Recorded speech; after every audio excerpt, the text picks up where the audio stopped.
ladies and gentlemen, I am OmnusI, here with another day, another hat, for the RPGaDay. Today is the 23rd day of August. Today's word is edge. Now there's a couple different meanings to edge, especially in our gaming hobby. Of course, the word edge means boundary. So the edge of something is its outermost areas. And there are a lot of elements in the hobby. It's a kind of an amorphous gathering that we have. We have the center of the hobby, where the largest number of the population is. The people playing, say, 5th edition Dungeons & Dragons, getting into a bit of narrative play, a bit less simulation, just telling fun stories, and that's basically the center. But out there on the edges, you've got different levels. For instance, out beyond the comfortable confines of fantasy or science fiction, you have some horror. So you have Call of Cthulhu and Trail of Cthulhu and Delta Green. Games that are designed to not make you so comfortable. Games that are designed to kind of keep you tense, to allow you to thrill to possibly watching, your horrible things happening to your characters, in the cause of, the catharsis and release of, watching some of these and participating in these games. And sometimes, who knows, maybe even winning. Rarely, but sure. And then you go beyond those, and you can find other games on the edge that, some people from the middle would look at and go, no. I've seen a number of them, some that really, really try to be edgy. I've already talked about Apocalypse World, a game that relentlessly attempts to be very, very edgy and, with foul language and just a brutal, ruthless style. There's not a lot of win in Apocalypse World. Your characters are eking out a sad existence, and while you eventually may be the biggest dog in the junkyard, you're still in the junkyard. You're not going to save the world. The best you could do is kind of scope out your own territory and be the little petty king of your corner of the trashy. Games like SLA Industries, Slay Industries. There is a kind of a very exaggerated curve of immorality. There's no nice people in this game. Everybody is at the very best a jerk, at the worst completely inconsolably evil. No redemption. This is not a game about redemption. It is a game about swimming in the gore and utter evil and disinterest in other people. And every once in a while, if you do encounter something that can be defined as good, it's usually there so that you can shoot it, or manipulate it, or use it somehow. Now, just like anything, any of these games can be played any way you like. So, yeah, you could play SLA Industries as a good guy, but it's extremely uncommon and not really rewarded. You're not going to get an Attaboy award for doing a good thing, especially if you took pains to do it. You'll be looked at as an idiot. Some of the modules for, Lamentations of the Flame Princess are pretty objectionable to some people. I would say, again, the center does not know about, if they've heard about Lamentations of the Flame Princess, it's because somebody opened up the core book, which is, it's a fairly harmless retro clone with some genuinely good ideas that I do admire. It has some nice mechanics, and I do like the time period they try to capture, more of the Renaissance to late Renaissance period. Throw in a bit of fantasy, and it's almost like Shadowrun, but in medieval Europe. On the flip side, if you look at some of the modules, I feel uncomfortable with some of them. Now, I'm not saying that everybody does, clearly. There's a fan base, but that is on the edgy outside of the center of the hobby. So that's one meaning of edge, certainly. that I could go into. And if you aren't familiar with any of that stuff, say you've only really had experience with, say, Dungeons and Dragons and maybe Star Wars or Shadowrun or something like that, maybe Vampire the Masquerade, which at its time was originally considered to be fairly edgy. Later on, as people got more familiar with it and understand that it was a nice story-based narrative set of mechanics that was easy to play, intuitive, and kind of fun, with its own, in-depth lore that you could get into if you really wanted to. Kind of drifted more towards the center. But yeah, I don't have a lot of input on that myself. I'll admit I'm not a person to speak to the edginess of the hobby, because my taste generally gravitates somewhere towards the mid-center. I can get tired of straight vanilla 5th edition D&D after a while, and I long to play other games and move outside of the sphere and bounce around to the edge of the centrist majority of the body. But there's still something comfortable about going back to the middle and knowing that it's safe. I'm not going to offend anybody if I follow the usual guidelines for that kind of thing. So that's certainly one kind of edge related to gaming. Now, another form of edge means an advantage, something that can give you a boost because of some inherent ability, skill, or experience that you have.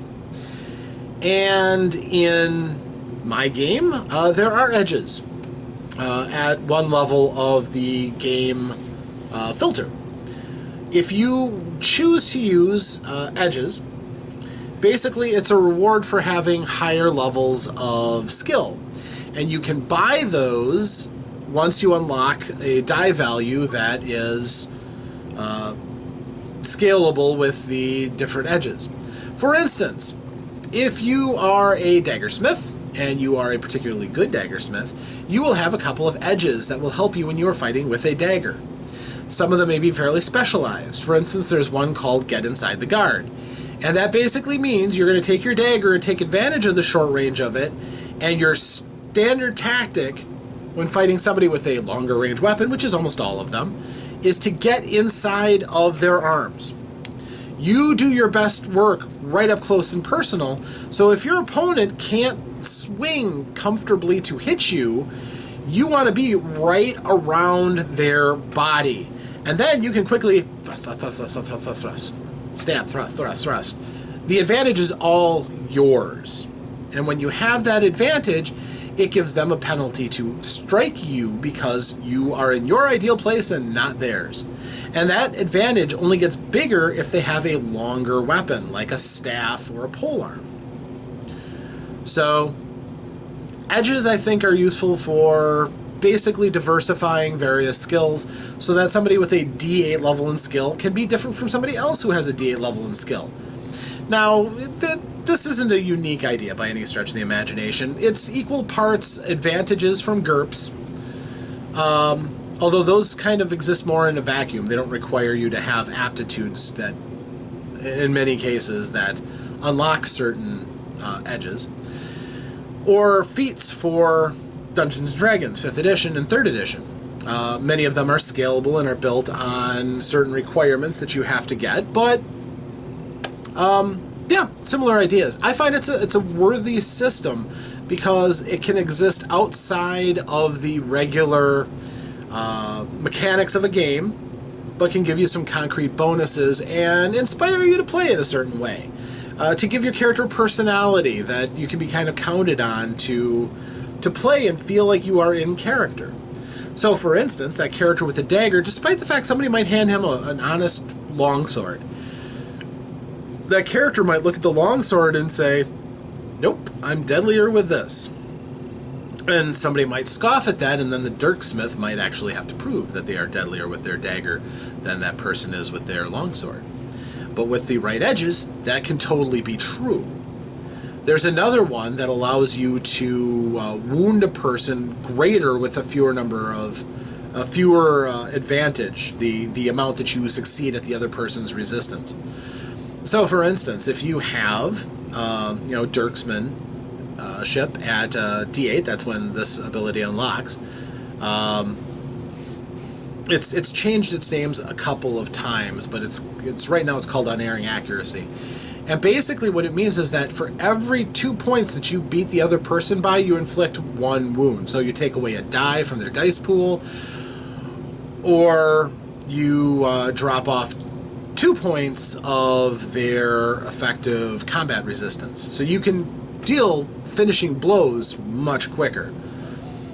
On the other hand, if you're using a greatsword, for instance, which has a higher die code, it's relatively easier to do that higher levels of damage. Theirs isn't called Unerring Accuracy, I believe it's called Forceful Strike. But much the same way, only requires 2 points to be able to do that greater amount of damage.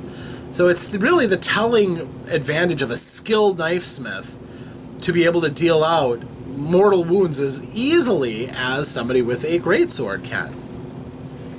And who would think it? The person with a knife versus a person with a big sword. Generally, you're going to prioritize defending against the person with a big sword, but it could turn out very easily that that person with the dagger is deadlier. So, a number of the different edges do allow you to do fun things like once in an exchange, push without it going into fatigue. That is some of the highest levels of mastery, however.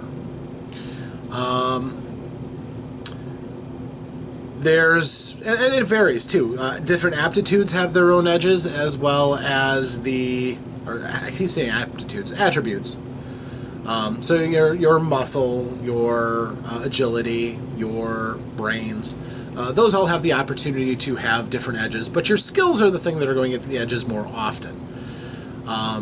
Just because it's another aspect of your training. It's another aspect of all the different things that you can do. So, I personally always kind of liked that notion. I thought feats for 3rd edition were probably the most significant change outside of prestige classes when it went from 2nd edition to 3rd edition, for no other reason than the simple fact you can have a greater range of fine-tuning with your classes by adding these special abilities, some of which could add up to be just as significant as the special abilities you would get for your class. Not often, but especially when they complemented your class, it could be pretty telling. The right number of feats could really change a battle. Or certainly change how you would play or your experience that you expect to play. For instance, if you take all the crafting feats, you could have exactly the magical items you want, whereas everyone else is just hoping they are found as loot, or maybe they're going to have to spend an inordinate amount in order to buy them. With 3rd edition, it was just simply ponying up some experience and spending less cash than you would normally have had to buy these things for, and you could have just the magical item you're looking for. And I always played it where I would let the players find stuff that they could plug in as value. So for instance, if you found an ingot of mithril, for instance, a very precious prize, that would cover a chunk of the manufacturing cost of a magical weapon or a magical rod. If you have this mithril, it had a set amount that you could go purely for crafting, and it had its financial value too. But those weren't always the same. Same thing went with body parts of animals and magical creatures. Could help you to make stuff. And my players really kind of enjoyed that for the few that actually took me up on that. But my players generally also had an instinctive dislike for losing experience points to make stuff. So it was what it was. It was its own system, and it was different from 2nd, and it's certainly different from 5th, but it was solid. It was good. Until the math got too high at the tail end of it, but that's not that I couldn't handle it, it's just kind of got old. But, 5th edition is kind of fun, and it fixed that for me. I know some people still prefer 3rd edition, 3.5 edition, and Pathfinder over 5th, and that's cool. That's still awesome. There's still a lot of people playing your games. Cool. Have fun with that.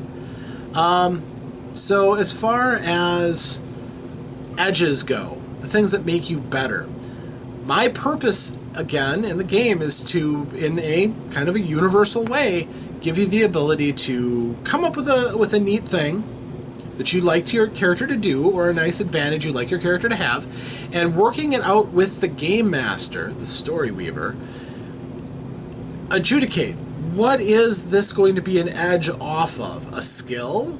An attribute? And what level of skill is it going to be? Is this going to be something that's really powerful but demonstrates how strong your master is of something? Or is it going to be something that's relatively minor, a quirk that'll, again, give some character to your character? A little flash and flare on a way that you commonly use an ability that you already have. And just to demonstrate that you've gotten particularly good at something, maybe you can pick up an edge that helps you in a particular way. This also, by the way, really helps if you're using a very, very rough lens, so that you have fewer skills. Edges could be really useful for defining and differentiating between different levels of the basic skills. So, it's just a thought, but it's a pretty good one. Also, if you use filters, say you use the absolute roughest filter, so you only have abilities, and there are things like fighting stuff, knowing stuff, doing stuff, seeing stuff, then you could almost look at any of the different skills that are available in finer lenses and treat those as edges for those abilities. Would work just fine. Just, again, it's like having a microscope and turning the knob a little bit to fine-tune it for your eyes. Much the same way. And generally, systems should work just fine either way. So, those are my thoughts on Edge. Hopefully they were somewhat useful to you. And thank you for joining me, as always. I am OmnusI here in my lair, and I appreciate you coming to check up on me for RPGaDay, and I hope that you'll come and see me tomorrow for another hat, another topic, more fun for RPGaDay 2020. Thank you, and farewell.